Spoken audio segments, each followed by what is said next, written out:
I have the pleasure to present to you Dr. Martin Luther King, Jr. Martin Luther King, Jr.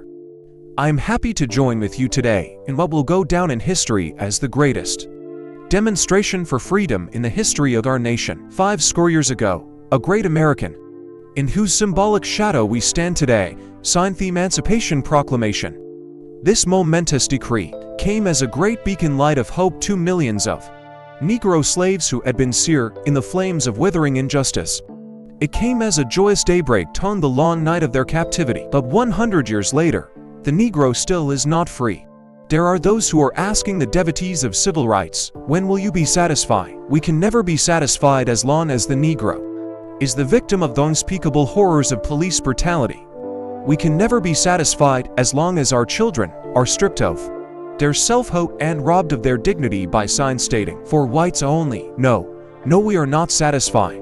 And we will not be satisfied until justice rolls down like waters and righteousness like a mighty stream. I have a dream that one day on the red hills of Georgia, sons of former slaves and the sons of former slave owners will be able to sit down together at the table of brotherhood.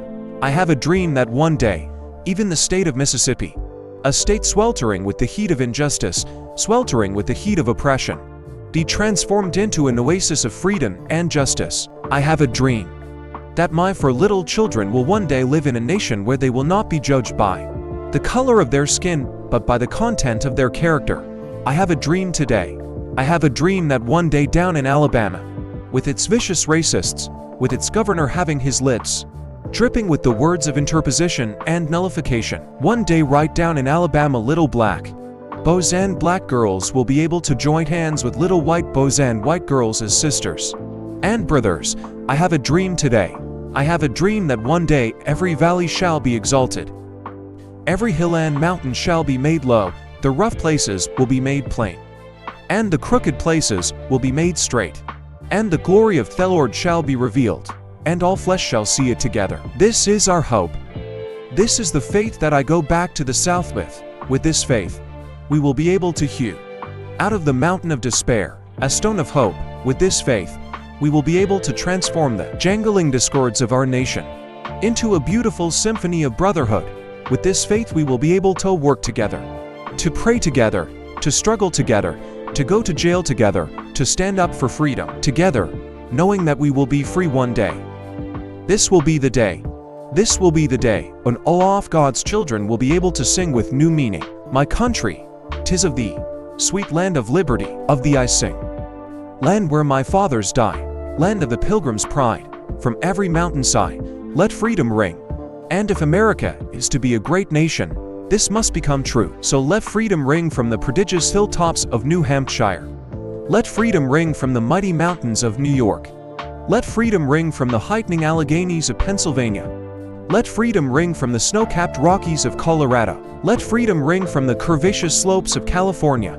But not only that, let freedom ring from Stone Mountain of Georgia. Let freedom ring from Lookout Mountain of Tennessee.